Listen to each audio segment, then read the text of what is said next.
நான் வந்து போகிற டூரை பற்றி தான் இப்போ சொல்ல போகிறேன். நாங்கள் ஜம்மு காஷ்மீர் டூர் போயிருந்த போது கிட்டத்தட்ட ஒரு 8 சக்தி பீடங்கள் போனோம். முதல்ல நாங்கள் போனது ஜம்மு காஷ்மீரில் இருக்கிற வைஷ்ணவி தேவி. வைஷ்ணவி தேவி தான் பிரதான சக்தி பீடம். ஏன்னா தேவியோட மூளை விழுந்த இடம் அது. அடுத்தது நாங்கள் போனது ஹிமாச்சல பிரதேசத்தில் சாமுண்டாங்கிற இடம். சாமுண்டாவில் வந்து தேவியோட கபாலம் விழுந்தது. அடுத்தது காங்க்ரா.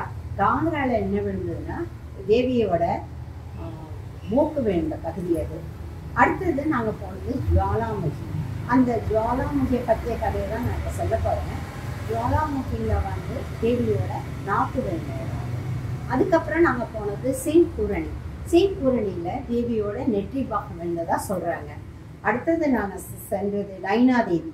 நைனா தேவி இது எல்லாமே ஹிமாச்சல் பிரதேஷில் இருக்கிறங்க. 5 சக்தி பீடம் அந்த ஹிமாச்சல் பிரதேஷில் இருக்கிறது. நைனா தேவியில் தேவியோட நயனங்கள் விழுந்த இடம். அடுத்தது நாங்கள் போனது குருஷேத்ரா. குருஷேத்ராவில் பத்ரகாளி அம்மன். பத்ரகாளி அம்மனில் தேவியோட வலதுகால் விழுந்ததாக சொல்கிறாங்க. அங்கே அந்த காலோட பாகமே தேவிக்கு முன்னாடி இருக்கும். அடுத்தது நாங்கள் போனது ஹரித்வார். ஹரித்வாரில் மாயாதேவி டெம்பிள். இதை தான் நான் வந்து முதல் சக்தி பீடமாக சொல்கிறாங்க. ஏன்னா சக்தியோட தொப்புள் கொடி விழுந்த இடம் ஹரித்வாரில் இருக்கிற மாயாதேவி டெம்பிள். இப்போ நான் சொல்ல போகிறது ஜுவாலாமுகி டெம்பிளோட கதை.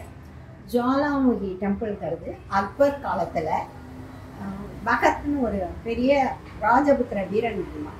அவனுடைய வீரத்தை வச்சு அக்பர் வந்து அவனுக்கு ஒரு பெரிய கிராமத்தையே பரிசாக கொடுத்துருந்தாரு. அவன் மேலே ரொம்ப பிரியமும் வச்சுருந்தாரு. அது மற்றவங்களுக்கெல்லாம் பிடிக்கல, ஒரே பொறாமையாக இருந்தது அவனை பார்க்கும்போது.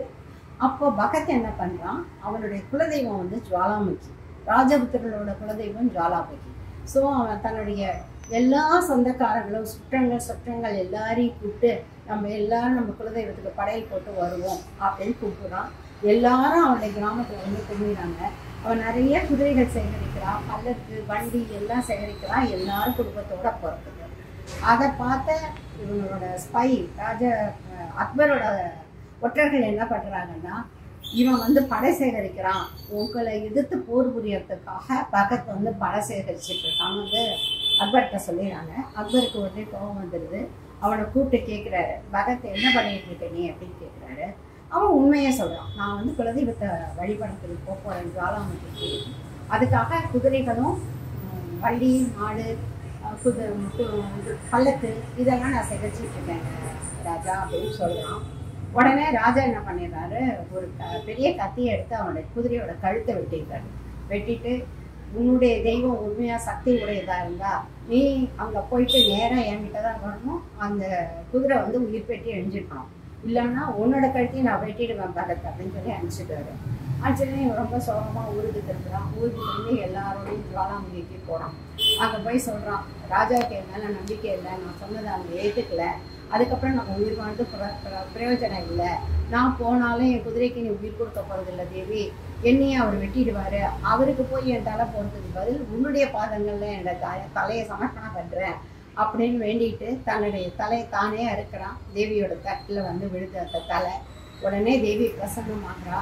பிரசன்னமாகி குதிரைக்கும் உயிர் கொடுக்குறான், பகத்துக்கும் உயிர் கொடுக்குறான். இந்த ஒற்றர்கள் வந்து இந்த ஜுவாலாமுகி கோவிலில் என்ன இருக்குன்னு அக்பர் முன்னாடியே கேட்குறாரு. கேட்கும்போது ஜுவாலாமுகி கோவில் எரியிற நெருப்பு தாங்க அப்படின்னு சொல்கிறாங்க. அது நெருப்பு தானே, அதை மண்ணை போட்டு அப்படின்னு சொல்லி அடிச்சிருக்காரு. உடனே வண்டியாக மண்ணு கொண்டு கொட்டுறாங்க. ஒரு இடத்துல அந்த ஜுவாலை அழிஞ்சுதான், இன்னொரு இடத்துல ஜுவாலை எழுப்புது. அதே மாதிரியே ஒவ்வொரு இடமா மண்ணு கொட்டிகிட்டே இருக்காங்க. இவங்களால முடியவே இல்லை. தளத்தில் அந்த ஜுவாலாமுகி இப்போ ஒரு குண்டு மேலே இருக்குது. அந்த கோவில் படியேறி தான் நம்ம அந்த கோவிலுக்கு செல்வோம். அந்த மாதிரி கொண்டு வந்து வச்சிருவாங்க. அப்போ வந்து இந்த ஒற்றர்கள் வந்து அங்கே நடந்ததெல்லாம் பார்த்துட்டு அக்பர்கிட்ட போய் சொல்கிறாங்க, இதை மாதிரி நடந்தது, அவன் தன்னுடைய கழுத்தையே வெட்டி பிரசாதமாக கொடுத்துட்டான், தேவி வந்து பிரதர்ஷனமாகி அவனுக்கு உயிர் கொடுத்துட்டாங்க, குதிரைக்கு உயிர் கொடுத்துட்டாங்க, குதிரை நல்லா நிற்கிது. உடனே ராஜாவுக்கு தன்னுடைய தவறு புரியுது. உடனே அக்பர் என்ன பண்ணுறாரு, பகத்துக்கு நிறைய பரிசுகள் கொடுத்து என்னை மன்னிச்சிடு அப்படின்னு சொல்லி அவனை அனுப்பிச்சிட்டு 100 கிலோ தக்கத்தில் ஒரு பெரிய தங்க கொடை பண்ணி அந்த தேவிக்கு சமர்ப்பணம் பண்ணுறாரு. அந்த கொடையை அந்த குன்று மேலே கொண்டு போய் வைக்கிறாங்க. ஆனால் அந்த கொடையை தேவி ஏற்றுக்கல. அந்த கொடை உருண்டு படுக்கி கீழே வந்து விழுந்துடுது. உடனே வந்து என்ன பண்ணலாம்னு யோசிக்கிறாங்க. கொடிமரத்துக்கு பக்கத்துல ஒரு அறையில அக்பர் பரிசளித்த அந்த தங்கக்கூட இன்னமும் இருக்கு. அதுக்கு வந்து பிஎஸ்எஃப் வீரர்கள்லாம் இன்னமும் காவல் இருக்காங்க. அப்படிதான் அந்த கொடையை பாதுகாத்துட்டு வராங்க. இந்த ஜுவாலாமுகிங்கிறது நிஜமாவே எரியுற நெருப்பு தான். 9 இடத்துல அந்த நெருப்பு எரியுது. அந்த பிரதான நெருப்புக்கு பக்கத்துல பாடத்துல பகத்தோட உருவமும் அங்க பதிச்சு வச்சிருக்காங்க. அடுத்தது நாங்க போன அந்த சிங்புரணியில வந்து இவன் வெட்டி கழுத்தை வெட்டி தப்புல வச்சு தேவிகிட்ட மீடுறது அப்படியே சிற்பமா அந்த கோவில்லையும் இருக்கு. இதுதாங்க ஜுவாலாமுகியோட கதை. உங்களால முடிஞ்ச நீங்களும் சென்று தரிசனம் பண்ணுங்க. நன்றி, வணக்கம்.